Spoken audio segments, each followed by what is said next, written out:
Assalamualaikum warahmatullahi wabarakatuh.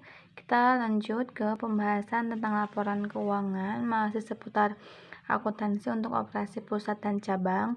Jika kemarin kita sudah membahas tentang sistem akuntansi dari mulai ayat jurnal umum sampai jurnal penutup, itu kita akan membahas, untuk sekarang kita akan membahas tentang laporan keuangannya.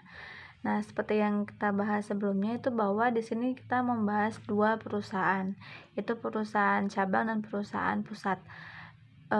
Kenapa agen tidak dimasukkan? Karena di sini si agen tidak membuat laporan keuangan, jadi si agen hanya membuat pencatatannya saja. Sedangkan di cabang itu dia membuat laporan keuangan juga dan melakukan siklus akuntansi, sehingga ketika pusat dan cabang masing-masing menerapkan siklus akuntansi, maka kedua perusahaan tersebut itu akan menghasilkan laporan keuangan tersendiri.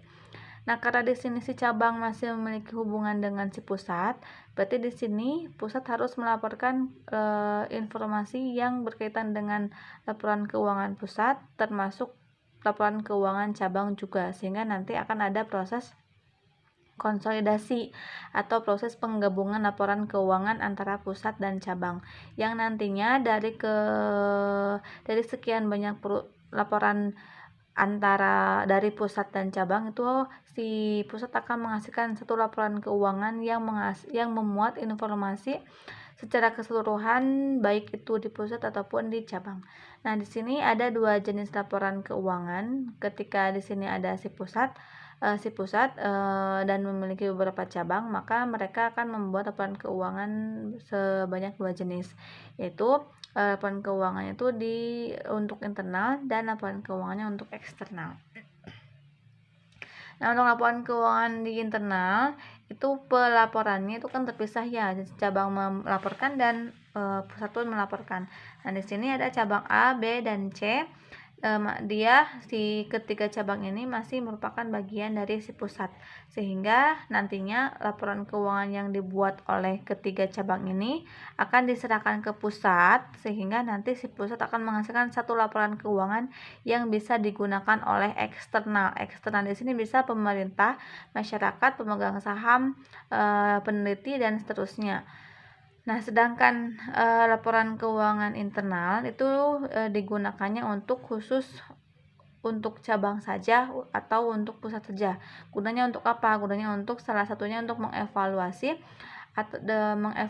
kinerja perusahaan, baik itu cabang ataupun pusat, lalu untuk melakukan pengendalian yang harus dilakukan oleh pusat atau cabang, sehingga nanti ketika masing-masing perusahaan di cabang ataupun pusat membuat laporan keuangan, maka dari laporan keuangan tersebut si manajer itu bisa mengambil keputusan untuk kebaikan perusahaannya masing-masing, sehingga meskipun ada salah satu perusahaan yang tidak terlalu bagus operasionalnya, maka perusahaan itu bisa dievaluasi lebih intens dibandingkan perusahaan lain, sehingga tidak mempengaruhi ke kinerja perusahaan lainnya lagi. Sehingga di sini ada laporan keuangan internal yang dihasilkan oleh setiap perusahaan, baik cabang ataupun pusat. Nah, ketika si cabang ini membuat laporan keuangan, maka laporan keuangannya itu mereka serahkan kepada si pusat. Nanti si pusat akan menghasilkan satu laporan keuangan saja. Contohnya di sini kita ambil BJB. Di sini ada BJB pusat. BJB pusat kan memiliki banyak cabang di berbagai daerah. Contoh ada cabang Suci, cabang Soekarno-Hatta, dan cabang Gasibu. Ketika cabang ini nanti karena masing-masing masih merupakan bagian dari BJB, maka laporan keuangan ketiga cabang tersebut itu akan dilaporkan ke BJB pusat, sehingga BJB pusat ketika menyerahkan laporan keuangannya kepada Bursa Efek yang nantinya akan dibaca oleh stakeholder, maka si stakeholder itu membaca laporan keuangan yang dibuat oleh BJB pusat yang merupakan gabungan dari laporan keuangan BJB cabang dan BJB pusatnya, sehingga disebut laporan keuangan konsolidasian atau gabungan.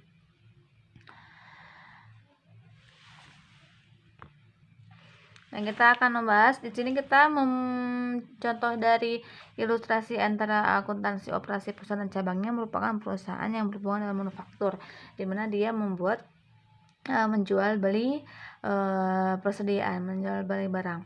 Nah, di sini untuk jurnalnya transaksinya bersama dengan yang sudah dibahas kemarin.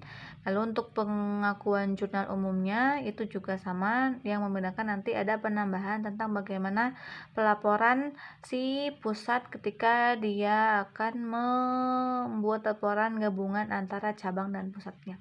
Nah, di sini ada PT Ultra mendirikan cabang Denpasar. Berarti di sini PT Ultra sebagai pusat dan Denpasar sebagai cabang dengan mentransfer kas 30 juta. Berarti ketika si pusat mentransfer uang kepada cabang Denpasar, maka kas pusat berkurang dan kas cabangnya bertambah, sehingga di sini proses pencatatan dan pengakuan jurnalnya dilakukan oleh pusat dan cabang juga, sehingga kedua perusahaan tersebut harus membuat jurnal umum. Berarti di sini ketika pusat menyerahkan kas, maka Denpasar menerima kas. Lalu ada tambahan lagi nih, kantor pusat mentransfer peralatan dan perabotan kantor pusat senilai 100 juta. Berarti ketika pusat menyerahkan aset, maka asetnya berkurang, sedangkan di cabang itu asetnya bertambah. Lalu di pusat jurnalnya apa untuk di debitnya? Karena aset itu dimiliki masih ada wujudnya di cabang, maka di debitnya investasi, sedangkan di cabang itu di kreditnya itu merupakan si aset tersebut diperoleh dari mana? Diperoleh dari kantor pusat, sehingga jurnal umumnya untuk yang transaksi pertama itu di kantor pusat, investasi di cabangnya bertambah karena dia menyimpan aset berupa kas dan peralatan masing-masing 30 juta dan 100 juta. Nilainya berapa? 130 juta. Sedangkan di cabang itu perusahaan cabang Denpasar menerima aset berupa apa saja, berupa kas 30 juta dan peralatannya 100 juta. Sedangkan sumbernya dari mana? Dari kantor pusat, sehingga jurnal untuk di kreditnya kantor pusat jumlahnya 130 juta. Nah, untuk poin B, selama tahun 19X1, kantor pusat dan cabang Denpasar membeli persediaan masing-masing sebesar 260 juta dan 50 juta dari pihak eksternal secara kredit. Nah, jika dilihat dari transaksinya, ini baik pusat ataupun cabang, dia tidak melakukan transaksi inter perusahaan, melainkan mereka memperoleh persediaan itu sumbernya bukan dari pusat atau bukan dari cabang, melainkan dari pihak eksternal. Sehingga di sini tidak ada transaksi yang berhubungan antara pusat dan cabang, yang ada hanya transaksi yang berhubungan di masing-masing perusahaan saja. Sehingga di sini kantor pusat mengakui adanya pembelian persediaan yang dilakukan oleh pusatnya berapa? Hanya 260 juta, sedangkan cabang juga hanya mengakui 50 juta. Nah, yang 260 juta dan 50 juta tidak dilaporkan ketika si cabang membeli persediaan 50 juta, maka yang 50 juta tidak dilaporkan di pusat karena cabang bukan membeli persediaannya dari pusat. Sehingga untuk jurnal umumnya di debitnya persediaan bertambah baik pusat ataupun cabang, nilainya sesuai dengan jumlah pembelian masing-masing 260 dan 50 juta. Lalu di kreditnya karena di pelaksanaannya secara kredit, maka atau hutang, maka di posisi kreditnya di kreditnya hutang dagang nilainya 260 dan 50 juta. Jadi sekali lagi, jika transaksinya tidak berhubungan dengan pusat dan cabang, maka tidak ada akun yang harus diakui oleh kedua belah pihak. Karena ini transaksinya masing-masing, maka mereka menjurnal sesuai transaksi yang terjadi di perusahaannya masing-masing. Lalu yang poin C, selama tahun berjalan, kantor pusat mentransfer persediaan ke cabang Denpasar dengan total harga transfernya 110 juta, harga perolehan persediaan kantor nilainya 70 juta. Nah, di sini ada perbedaan harga. Si pusat dulu memperoleh persediaannya itu dengan harga perolehan yang di atas persediaan yang dibeli oleh pusat jumlahnya 70 juta. Lalu persediaan itu ditransfer nih ke cabang. Nah, tapi ketika si pusat mentransfer ke cabang, pusat menagihkan harga persediaan yang dibeli ke cabang itu bukan 70 juta, melainkan 110 juta. Berarti ada selisih harga antara harga beli si persediaan oleh pusat dengan harga jual atau harga transfer ke cabang. Nah, selisihnya berapa? Itu kita harus melihat dari perbedaan antara harga jual atau harga transfer ke cabang dikurangi dengan harga pokok dari perolehan si persediaan tersebut. Nah, jika dilihat dari ilustrasi yang tadi, ini asumsinya seperti ini. Pada tanggal 1 yang tadi itu si pusat itu kan dulunya membeli persediaan barang, membeli persediaan dari luar jumlahnya 70 juta. Berarti harga pokok perolehan si persediaan itu 70 juta. Lalu ditransfer ke cabang. Pusat itu kan dulu pusat ini memperoleh persediaan nilainya 70 juta. Lalu si persediaan tersebut ditransfer atau dijual ke cabang dengan harga tagihannya 110 juta. Berarti di sini ada laba yang diakui oleh pusat dari mentransfer persediaan yang tadi ke cabang teh. Sehingga di sini ada labanya itu 40 juta. Nah, di sini ketika si pusat menjual atau mentransfer ke cabang, ini kan masih ada hubungan antara pusat dan cabang. Nah, laba yang 40 juta itu jika terjadi inter perusahaan, berarti inter itu masih ada hubungan yang antara pusat dan cabang atau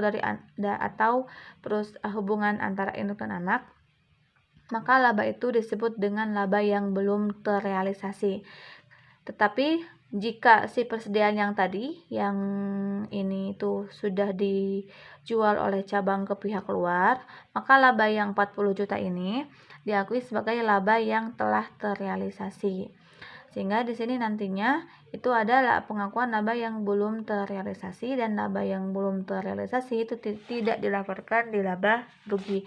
Yang dilaporkan di laba rugi itu laba yang sudah terrealisasi saja.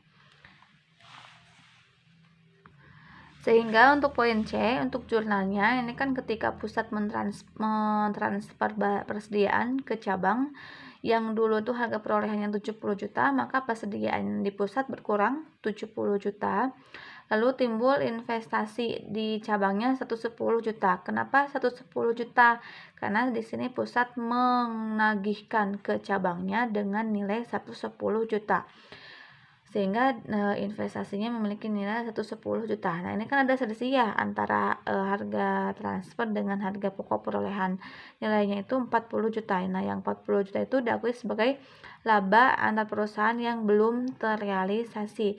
Nah, yang akun ini yang kalau ya laba yang belum terrealisasi itu dilaporkannya tidak di laporan laba rugi, melainkan di laporan posisi keuangan bagian ekuitas. Nah, lalu ketika si pusat mentransfer persediaan yang 110 juta ini ke cabang, maka cabang mengakuinya sebagai penambahan persediaan dari kantor pusat.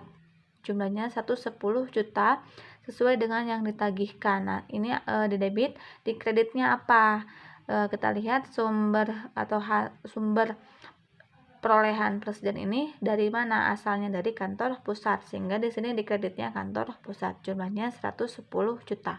Nah, di sini perhatikan ketika ada transaksi antara pusat dan cabang, lalu jika si cabang itu ada transaksi dengan pihak luar, maka harus dibedakan transaksi antara luar dan transaksi antar pusat untuk memudahkan si klasifikasi akunnya dan nominalnya. Di sini kan ada persediaan tadi yang poin B itu diperolehnya dari luar, sehingga di sini akunnya hanya persediaan saja. Lalu kalau seperti yang poin C, karena si cabang memperolehnya dari kantor pusat, maka akunnya itu persediaan dari kantor pusat. Lalu yang poin D-nya,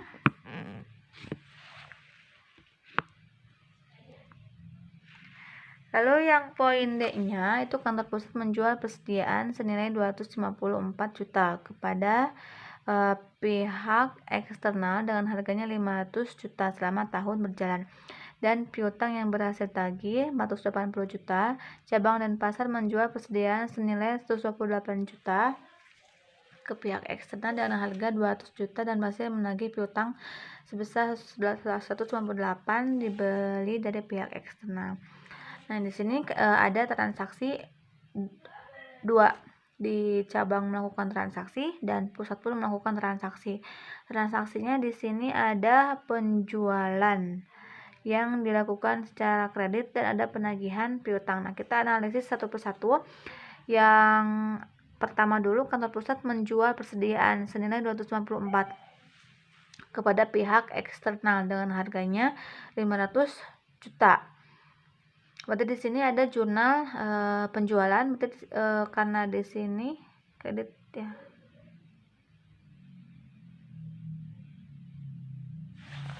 Kalau nggak salah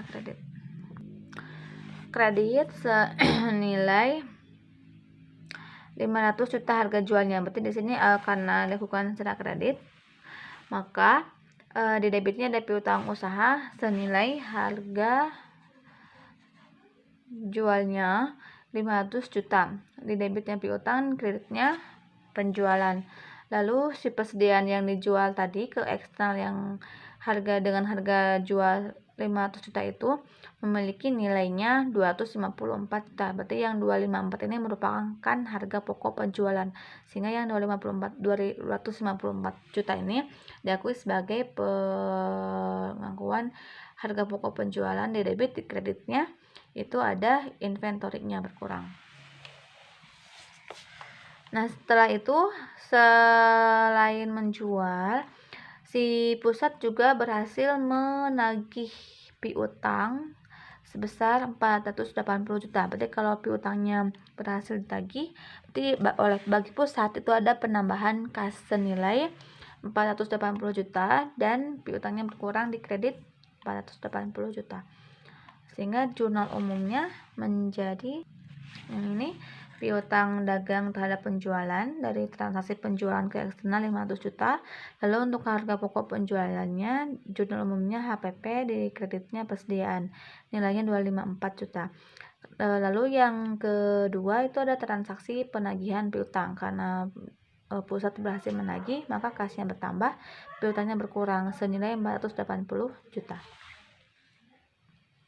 Nah, lalu di sini ada kan cabang setelah pusat sampai sini. Lalu selanjutnya cabang dan pasar menjual persediaan senilai 180 juta ke pihak eksternal dengan harga 200 juta. Berarti di sini harga jual kepada pihak eksternalnya itu sebesar 200 juta. Sedangkan HPP-nya memiliki nilai 158 juta. Berarti di sini ada jurnal penjualan dan jurnal pengakuan HPP. Maka jurnalnya sama seperti yang tadi, ada debitnya piutang dagang, kreditnya penjualan. Kalau transaksi penjualan yang dilakukan secara tunai, maka di debitnya kas, bukan piutang. Lalu di sini untuk harga pokok penjualannya, jurnalnya di debitnya itu COGS atau HPP, kreditnya persediaan senilai 128 juta dan di sini berhasil menagih piutang sebesar 158 juta. Nah, karena di sini piutang yang berhasil ditagihnya 158, maka bagi pencatatan di cabang, di debitnya ada penambahan kas 158 dan di kreditnya pengurangan piutang. Kenapa berkurang piutangnya? Karena si cabang berhasil menagih sehingga piutangnya berkurang di kredit. Di sini ternyata pada saat menjual, ketika cabang menjual kepada eksternal yang 128 juta ini, yang HPP-nya 128, itu rincian persediaan yang terjualnya bukan dari satu sumber, melainkan dua sumber. Ternyata sumber persediaan yang dijual kepada pihak luar itu berasal dari persediaan yang dibeli dari kantor pusat dan persediaan yang dibeli dari eksternal. Karena tadi di awal ada perbedaan pengakuan, baik itu persediaan yang berasal dari eksternal maupun dari persediaan yang berasal dari kantor pusat, sehingga pada saat pengakuan HPP-nya itu ketika inventornya berkurang, ketika ada dua sumber yang keluar, maka si dua sumber itu harus diakui pada saat jurnal umum, sehingga di jurnalnya itu menjadi seperti ini. Nah, di sini ada yang cabang tadi ya ada penjualan senilai 200 juta. Karena kredit maka di debitnya piutang, di kreditnya penjualan 200 juta, lalu HPP-nya 128 juta. Karena tadi ada dua sumber pengeluaran persediaan, yaitu persediaan dari eksternal dan persediaan dari kantor pusat, maka pengakuan jurnal untuk inventorinya atau persediaannya dipisah. Persediaan dari eksternalnya 238 dan persediaan dari kantor pusatnya 90 juta. Sedangkan untuk penagihan piutangnya kas cabangnya bertambah dan piutang cabangnya itu berkurang sebesar 158. Sekali lagi, kenapa piutangnya berkurang? Karena cabang berhasil menagih piutang, sehingga jumlah piutang yang berasal dari konsumen itu akan menjadi berkurang. Nah, setelah itu yang poin E, cabang Denpasar mengirimkan kas nih sebesar 70 juta ke kantor pusat. Berarti kalau cabang Denpasar mengirimkan kas, otomatis kas di cabangnya berkurang dan kas di pusatnya bertambah. Berarti kalau kas cabangnya berkurang, di kredit 70 juta, di debitnya itu ada ke kantor pusat. Kemana nih si cabang mengirimkan kas? Berarti ke kantor pusat. Sehingga di pencatatan jurnal oleh cabang ini, pada saat cabang mengirimkan uang ke pusat, maka kas di cabangnya berkurang 70 juta. Untuk digunakan untuk apa nih? Pengurangan kas ini digunakan untuk membayar ke kantor pusat, sehingga ke kantor pusatnya di debit senilai 70 juta. Nah, ketika si cabang menyerahkan uang 70 juta ke pusat, berarti di sini bagi pusat ada penambahan kas sebesar 70 juta dan investasi di cabangnya menjadi berkurang. Kenapa investasi di cabangnya berkurang? Karena si cabang sudah setor ke pusat senilai 70 juta, sehingga investasi aset dia di cabang itu berkurang karena cabang sudah mengembalikan asetnya itu. Lalu untuk selanjutnya yang poin F, selama tahun berjalan beban operasi di kantor pusat sebesar 133 juta, sedangkan di cabangnya sebesar 34 juta. Nah, ini karena beban operasinya terjadi di masing-masing perusahaan, maka pusat dan cabang itu menjurnal sesuai dengan transaksinya masing-masing. Tidak ada hubungan antara pusat dan cabang, karena ini berhubungannya dengan perusahaannya tersendiri. Sehingga di sini untuk pusat karena ada pembayaran beban operasi, di debitnya beban operasi, di kreditnya karena belum dibayar ya, karena di sini ada keterangan kredit. Yang ini kredit, maka di kreditnya menjadi hutang. Tanggal sebenarnya 133 juta, sedangkan untuk di cabang beban operasinya 34 dan hutangnya juga 34 juta. Poin G, kantor pusat membayar hutang sebesar 350 juta, sementara cabang membayar hutang sebesar 77 juta. Berarti di sini sama seperti yang tadi, masing-masing melakukan transaksi pembayaran hutang, sehingga jurnal untuk membayar hutang, di debitnya hutang berkurang, kreditnya kasnya berkurang karena kas itu digunakan untuk membayar hutang yang tadi. Sehingga jurnal untuk di pusat senilai 390 juta, sedangkan di cabang nilainya sebesar 77 juta. Jurnalnya yang ini untuk poin G, hutang dagang debit karena sudah dibayar, di kreditnya kasnya berkurang karena dibayar. Karena digunakan untuk membayar hutang, nilainya sesuai dengan jumlahnya masing-masing. Nah, di sini tidak ada hubungan nih antara 390 dan 77 juta yang dilakukan oleh pusat atau cabang, karena transaksi yang dua ini itu tidak berhubungan antar pusat dan cabang, melainkan berhubungan dengan perusahaannya masing-masing. Setelah itu PT HI Ultra mengumumkan dan membayar dividen. Nah, kalau di sini kan ada pembayaran dividen, berarti debitnya ada, dividen bertambah karena si perusahaan membagikan dividen, kreditnya kas berkurang karena sudah dibayar. Dan bagaimana kalau hanya mengumumkan saja belum membayar? Maka di kreditnya bukan kas melainkan hutang dividen senilai 50 juta. Nah, di sini kita lihat yang membayar dividen itu siapa saja? Si PT Ultra. Berarti kalau PT Ultra maka yang melakukan jurnal atas pembayaran dividen itu hanya pusat saja. Sedangkan cabang tidak membuat jurnal atas pembayaran dividen. Untuk jurnal umumnya seperti ini, dividen di pusatnya di debit, kreditnya kas, sedangkan di cabang itu tidak ada penjurnalan. Nah, lalu pada akhir tahun 2019 kantor pusat mencatat penyusutan sebesar 30 juta, sementara cabang dan pasar mencatat penyusutan 6 juta. Berarti ini mah hanya melakukan jurnal penyusutan saja. Berarti kalau jurnal penyusutan debitnya beban penyusutan, di kreditnya akumulasi penyusutan senilai masing-masing di pusatnya 30 juta dan di cabangnya 6 juta. Jurnalnya sama, beban penyusutan dan akumulasi penyusutan nilainya masing-masing 30 dan 6 juta. Lalu di sini poin J, pada akhir tahun 19X1 saldo persediaan cabang tersisa yang saldo persediaan cabang tersisa, berarti saldo persediaan yang masih ada itu senilai 12 juta. Itu yang 12 juta ya berasal dari pihak eksternal. Sedangkan persediaan yang tersisa yang berasal dari kantor pusat jumlahnya itu sebesar 15 juta kalau berdasarkan harga perolehannya. Sedangkan jika dilihat dari tagihannya dari harga jual atau harga penagihan pada saat mentransfer dari pusat ke cabang itu nilainya 20 juta. Di sini yang berhubungan dengan pusat dan cabang itu hanya yang 20 juta dan 15 juta.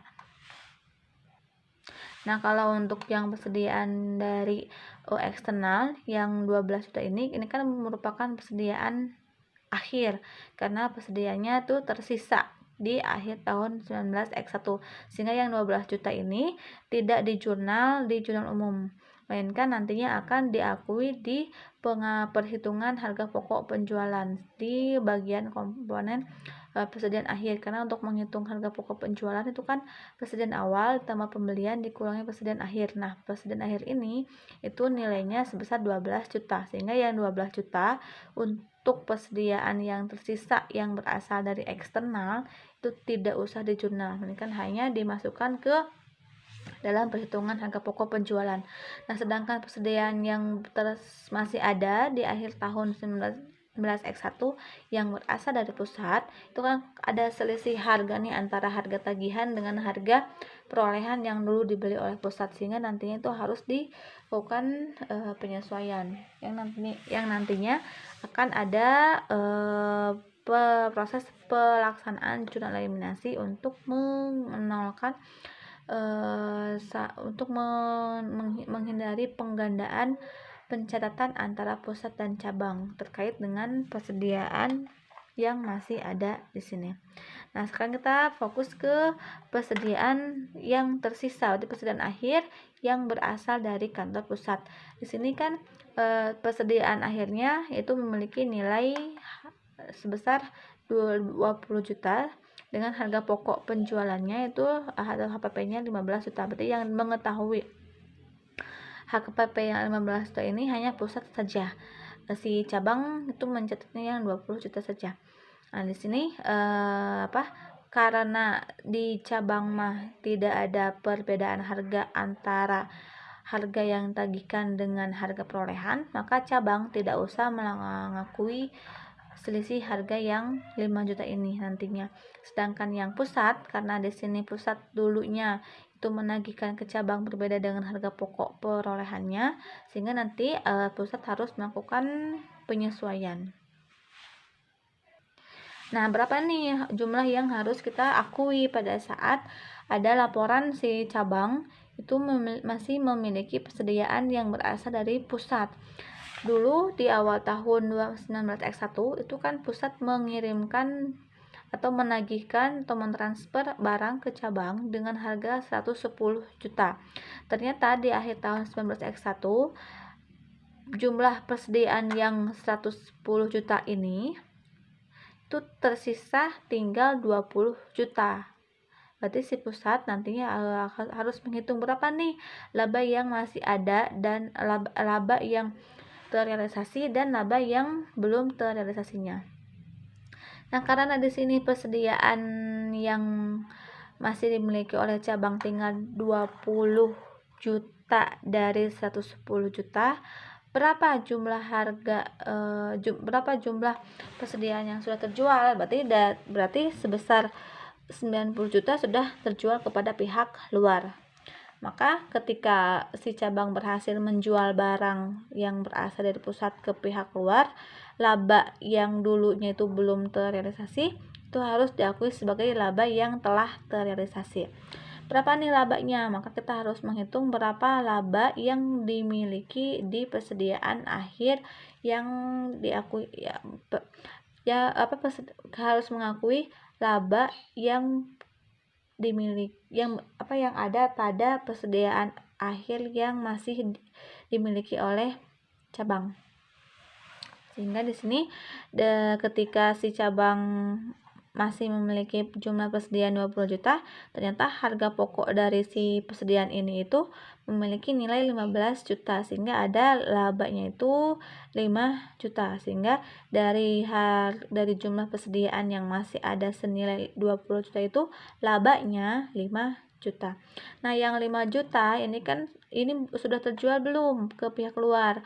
Kalau belum, maka laba yang 5 juta ini diakui sebagai laba yang belum terrealisasi. Nah, sekarang kita lihat pada saat pusat mengirimkan barang kepada cabang dengan harga pokok 70 juta ini menghasilkan laba yang belum terrealisasinya 40 juta. Sedangkan di akhir tahun dengan data persediaan yang masih ada senilai 20 juta, ternyata dari jumlah persediaan itu memiliki labanya itu 5 juta. Ini kan laba yang belum terrealisasi. Di awal 40 juta, di akhir laba yang belum terrealisasinya memiliki nilai 5 juta. Berarti yang tadinya 40 juta tinggal 5 juta nih yang belum terrealisasinya. Sehingga yang selisihnya kemana? Selisihnya berapa? Selisihnya senilai 35 juta. Nah, sekarang logikanya ketika kita memiliki barang 1000 lalu tersisa tinggal 100, maka yang 900 otomatis sudah terjual kepada pihak luar. Nah, kalau sepertinya sudah diakui sudah terjual semua ke pihak luar, maka yang laba yang berasal dari penjualan ke pihak luar itu kita akui sebagai laba yang telah terrealisasi. Nah, sehingga di sini ketika ada selisih jumlah laba yang belum terrealisasinya itu tinggal 5 juta dari 40 juta, maka yang 35 juta itu diakui sebagai laba yang telah terrealisasi. Sehingga nanti pada saat pengakuan jurnal oleh pusatnya, itu nantinya yang awalnya kan dulu itu si pusat mengakui ada laba yang belum terrealisasi di kredit senilai 40 juta. Di akhir tahun ternyata sudah terrealisasi nih 35 juta. Maka laba yang belum terrealisasinya itu menjadi berkurang di debit. Laba yang belum terrealisasi berkurang di debit. Di kreditnya itu laba yang telah terrealisasi di kredit senilai 35 juta. Dari mana 35 juta ini? Dari perhitungan yang 40 juta atas laba yang belum terrealisasi di awal dikurangi dengan 5 juta atas laba yang belum terrealisasi di akhir, sehingga selisih yang 35 juta yang itu diakui sebagai laba yang telah terrealisasi. Nah, biasanya setelah kita membuat jurnal umum, lalu buku besar, lalu jurnal penyesuaian, itu kan ada jurnal penutup ya. Nah, dari transaksi yang tadi itu ada satu jurnal yang perlu disesuaikan, yaitu kita harus mengakui adanya laba yang diperoleh dari cabang. Nah, di sini kan kalau sepertinya cabang memperoleh laba, otomatis investasi kita di cabang itu akan bertambah, sehingga nantinya di sini ada penyesuaian atas laba yang berasal dari cabang senilai 32 juta. jurnal penyesuaiannya di debitnya investasi pada cabang, kreditnya laba. Nah, di sini kenapa investasi di cabangnya bertambah? Karena di sini cabang memperoleh laba, sehingga kalau kita nyimpan uang di cabang 10 juta, lalu si cabang mendapatkan laba 50, otomatis uang kita di cabang itu akan bertambah karena cabang memperoleh laba. Sehingga di sini penyesuaiannya jadi debit investasinya bertambah, di kreditnya berasal dari laba si cabangnya. Nah, yang 32-nya dari mana? Dari jumlah perhitungan laba rugi yang berasal dari jurnal umum yang sudah kita lakukan di proses sebelumnya. Nah, jika dilihat dari perhitungannya, itu akan terlihat perolehan laba dari pusat dan cabang. Nah, untuk menghitung berapa laba masing-masingnya, baik itu pusat ataupun cabang, kita tinggal menjumlahkan atau memisahkan dari transaksi yang berasal dari jurnal umum ini. Kalau kita belum membuat buku besarnya, kita bisa memilih dari jurnal ini. Nah, dari sini itu kita bisa memilih mana saja yang termasuk ke komponen laba rugi. Nah, seperti yang kita ketahui bahwa komponen laba rugi itu ada beberapa jenis akun. Yang pertama ada pendapatan, yang kedua ada beban, yang ketiga ada laba kotor, yang keempat ada HPP, terus ada laba bersih, ada laba bersih sebelum operasi dan seterusnya ya. Tapi yang komponen utama untuk laporan laba rugi itu ada pendapatan dikurangi beban menghasilkan laba bersih. Nah, sekarang kita klasifikasikan dari semua akun yang ada di jurnal umum ini sampai akhir, itu apa saja yang termasuk ke dalam pendapatan dan beban, sehingga nanti akan kita dapatkan jumlah labanya. Nah, setelah kita hitung, ternyata untuk pusat dan cabang masing-masingnya, penjualan pusat 500, cabang 200, beban-bebannya ada 3, masing-masingnya sekian. Lalu pusat itu ada penambahan laba ya. Nah, sebelum pusat ini kita bahas dulu yang cabang. Nah, yang di cabang ini itu kan dari jumlah penjualan dikurangi dengan beban-bebannya akan menghasilkan laba bersih. Laba bersihnya sebesar 32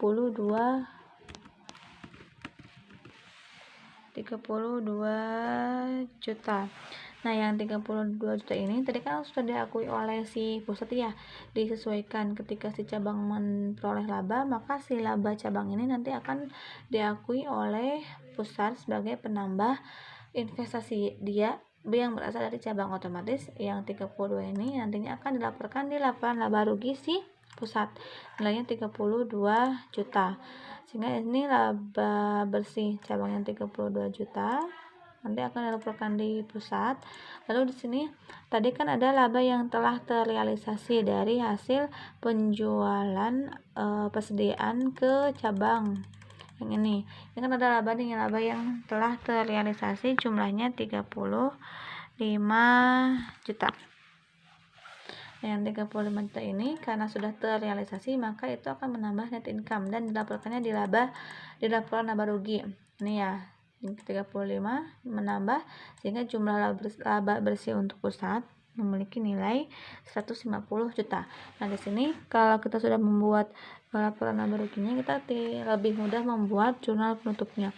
Nah, seperti yang kita ketahui bahwa yang termasuk atau yang harus dilakukan yang harus ditutup itu ada 5 komponen. Yang pertama ada pendapatan atau penjualan, yang kedua ada beban, yang ketiga ada laba bersih atau rugi bersih, yang keempat ada dividen atau penarikan, yang keempat ada dividen, dan yang kelima ada penarikan.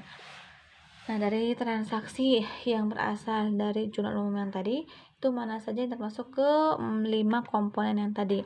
Nah, dari kelima komponen yang tadi, kita tinggal membuat jurnal penutupnya.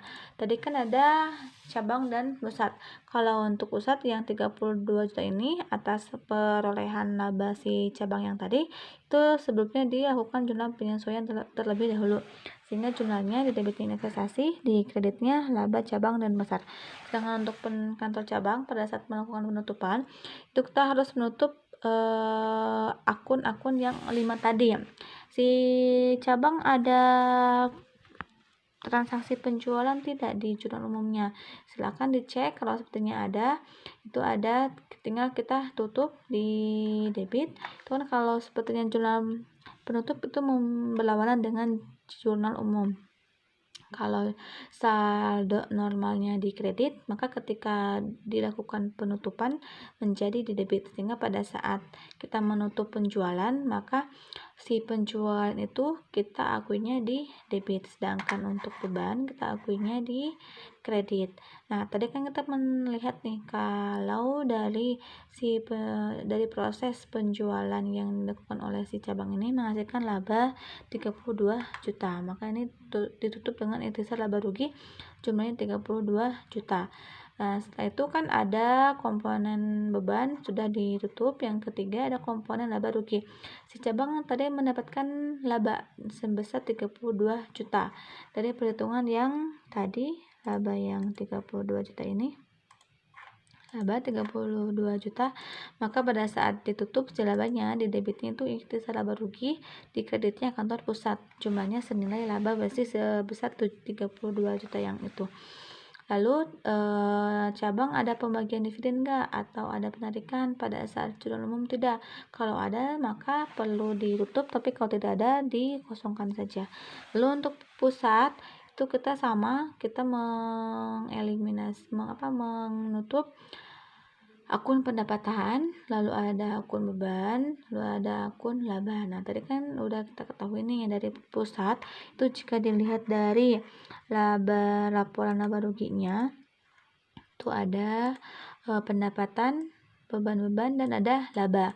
Dengan saldo normal laba dan penjualan itu kan di kredit ya, maka pada saat ditutup menjadi di debit, sehingga pada saat jurnal penutup di debitnya ada penjualan, ada laba cabang dan laba yang terrealisasi, jumlahnya 532 dan 35 juta. Sedangkan di kreditnya itu kita menutup semua beban-beban yang terjadi di pusat. Maka di sini jurnal di kreditnya beban HPP, operasi dan penyusutan, nilainya 254, 133 dan 30, sehingga ada laba senilai 150 juta. Ikhtisar laba ruginya 150 juta. Lalu yang ketiga, kita kan harus menutup laba atau rugi yang dialami oleh perusahaan. Karena di sini si pusat mengalami laba bersih. Dari mana kita mengetahui laba bersih? Dari si perhitungan yang tadi ini. Si pusat memperoleh laba bersihnya senilai 150 juta, sehingga nanti pada saat ditutup itu di pusat ada penutupan atas laba bersih nilainya 150 juta, di debitnya ikhtisar laba rugi, di kreditnya saldo laba. Sedangkan di cabang untuk menutup laba ruginya itu di debitnya ikhtisar laba rugi, di kreditnya kantor pusat. Kenapa tidak ada saldo laba? Karena si cabang itu menyerahkan semua labanya itu atau digabungkan ke kantor pusat, sehingga di cabang pada saat melakukan jurnal penutup tidak ada di kreditnya ke saldo laba melainkan ke kantor pusat. Setelah itu di pusat ada penarikan enggak? Kalau ada maka ditutup, tapi kalau tidak ada dikosongkan. Setelah itu karena di sini ada dividen yang dibayarkan oleh si pusat dari transaksi yang poin H, ada dividen, maka si dividen itu harus ditutup, sehingga jurnal penutupnya di debitnya ada saldo laba, di kreditnya dividen, nilainya 50 juta. Ini udah dibayar ya. Kalau sudah dibayar tidak perlu ada keterangan diumumkan, hanya dividen saja. Nah, setelah itu ketika kita membuat jurnal penutup itu kan hanya dilakukan oleh pusat saja. Berarti di sini kita harus membuat jurnal gabungan antara pusat dan cabang. Nah, kalau ini kan masih masing-masing nih, cabang membuat jurnal penutup, pusat pun membuat jurnal penutup. Sedangkan ketika kita membuat laporan keuangan yang nantinya akan digunakan oleh pihak eksternal atau pihak stakeholder yang di eksternalnya, itu kita harus membuat laporan keuangan sebanyak satu jenis saja, memuat informasi baik di pusat ataupun di cabang, sehingga nantinya pada saat kita membuat laporan konsolidasi atau laporan gabungan, sebelumnya kita harus membuat jurnal eliminasi. Nah, fungsinya apa nih jurnal eliminasi? Fungsi jurnal eliminasi itu digunakan untuk menghindari pengakuan ganda atau pencatatan double. Contohnya, tadi kan di sini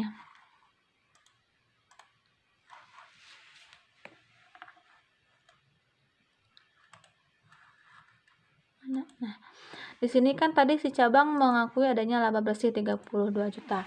Nah, si laba bersih cabang yang 32 juta ini itu kan pada saat penyesuaian sudah diakui oleh pusat atas adanya laba cabang sebesar 32 juta. Nah, pada saat penggabungan atau di sini kan konsolidasi ya atau laporan gabungan. Berarti di sini yang 32 juta, yang 32 yang ini dengan yang ini itu tidak boleh pelaporannya ganda, sehingga ini laba cabang itu harus dieliminasi ya untuk menghindari penggandaan pengakuan. Maka untuk ada beberapa yang perlu dieliminasi jika berhubungan dengan transaksi persediaan antara pusat dan cabang. Apa saja ini yang harus dieliminasi? Itu yang pertama, laba yang berasal dari cabang yang tadi yang 32, sehingga kita harus menghilangkan jumlah yang sudah diakui oleh cabang, sehingga di sini labanya ini dikredit. Untuk konsep jurnal eliminasi itu sama dengan jurnal penutup, itu berlawanan dengan saldo normalnya, sehingga laba untuk mengeliminasi laba cabang dan pasar nilainya 32 di debit. Lalu kita juga harus menutupkan saldo kantor pusat sebelum penutupan. Nah, ini berasal dari laporan keuangan si cabangnya. Pada saat sebelum penutupan ada saldo kantor pusat nilainya 170 juta, sehingga yang 170 juta ini kita harus eliminasi. Debit di kreditnya investasi di cabang nilainya 202 juta. Nah, setelah itu yang kedua kita harus mengeliminasi laba yang telah terrealisasi. Laba yang telah terrealisasinya berapa? Nah, ini berasal dari perhitungan yang sebelumnya, yaitu dari pengurangan antara laba yang belum terrealisasi di awal dikurangi dengan laba yang belum terrealisasi di akhir, sehingga diperoleh laba yang terrealisasinya 35 juta. Maka kita eliminasi jurnal eliminasinya, di debitnya laba terrealisasi, di kreditnya HPP jumlahnya 35 juta. Lalu yang kedua, kita mengeliminasi laba yang belum terrealisasi yang terkandung di persediaan akhir. Tadi kan ada nih laba yang belum terrealisasi di persediaan akhir, itu yang poin ini. Awalnya kan dia memiliki jumlah persediaan 20 juta, lalu HPP-nya 15 juta, sehingga ada laba yang belum terrealisasinya itu 5 juta. Nah, yang 5 juta itu kita eliminasi, sehingga jurnal eliminasinya di debitnya laba antar perusahaan yang belum terrealisasi, di kreditnya persediaan dari kantor pusat nilainya 5 juta. Nah, yang ketiga itu kita mengeliminasi HPP persediaan akhir yang berasal dari pusat, berarti yang 15 juta, sehingga jurnalnya di debitnya persediaan, di kreditnya persediaan dari kantor pusat nilainya 15 juta. Nah, untuk laporan gabungannya itu kita sama seperti worksheet pada umumnya, dimana ini merupakan alat bantu untuk membuat laporan konsolidasi atau laporan gabungan. Nah, karena kita melibatkan dua perusahaan antara pusat dan cabang, maka di sini kita harus menggabungkan jumlah yang berasal dari pusat dan jumlah yang berasal dari cabang, sehingga nanti akan menghasilkan nilai gabungan antara pusat dan cabang. Nah, di sini kan ada kolom eliminasi nih. Untuk mengisi kolom eliminasi, kita tinggal memindahkan akun-akun apa saja yang ada di jurnal eliminasi sesuai dengan nilai nominalnya dan saldo yang berasal dari jurnal eliminasi itu. Contohnya ini kan adalah laba cabang dan pasar.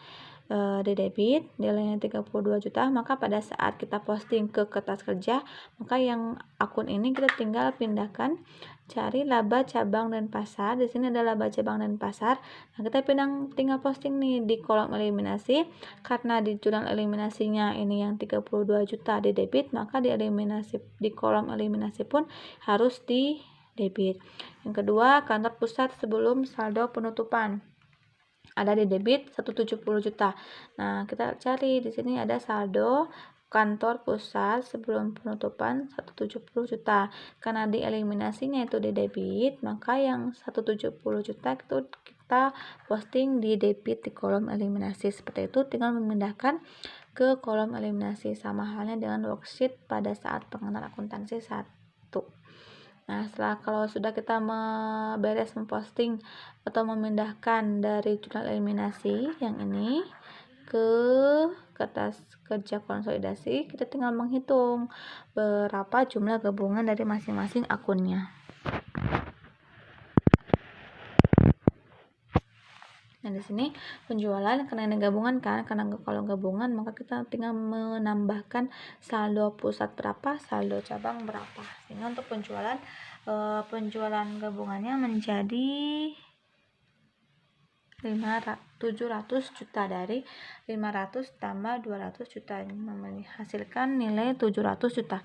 Nah, lalu bagaimana kalau kita bertemu dengan saldo lawannya?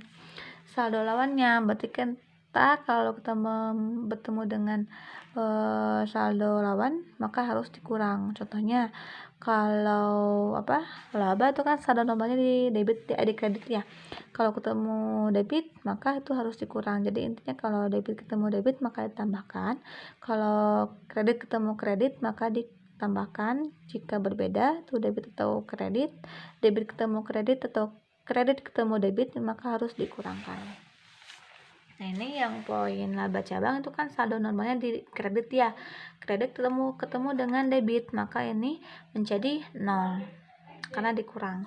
Begitupun laba yang telah terrealisasi karena saldo normal. Laba itu kan di kredit ketemu dengan debit 35, maka di sininya menjadi 0.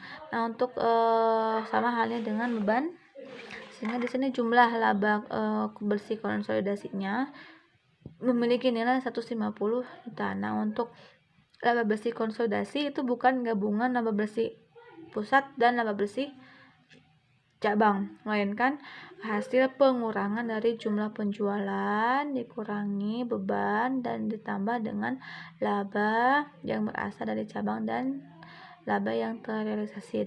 Jadi untuk perhitungan yang laba bersih yang ini itu perhitungannya dari atas ke bawah, bukan dari perhitungan ke samping. Lalu yang 150 juta ini kita posting ke laporan laba ditahan atas perolehan laba bersih tahun berjalan 150 juta. Lalu ini tinggal menggunakan sama yang sama kayak tadi perhitungannya, sehingga saldo labanya menjadi 385 juta. Nah, ini pun sama, bukan berasal dari penjumlahan pusat dan cabang, melainkan dari perhitungan dari atas ke bawah. 385, yang 385 ini nantinya akan dilaporkan di laporan posisi keuangan bagian ekuitas. Ini kan ada saldo laba ya, 385. Nah, ini harus berasal dari perhitungan laba ditahan akhir di laporan laba ditahan yang ini, bukan dari 385 tambah 202, bukan, melainkan dari sini yang ini. Lalu untuk yang lainnya juga sama, tinggal dijumlahkan, debit ketemu debit dijumlah, kalau berlawanan dikurangkan, sehingga di sini jumlah asetnya 923 dan jumlah kewajiban ekuitas dan ekuitasnya 923. Terima kasih. Assalamualaikum warahmatullahi wabarakatuh.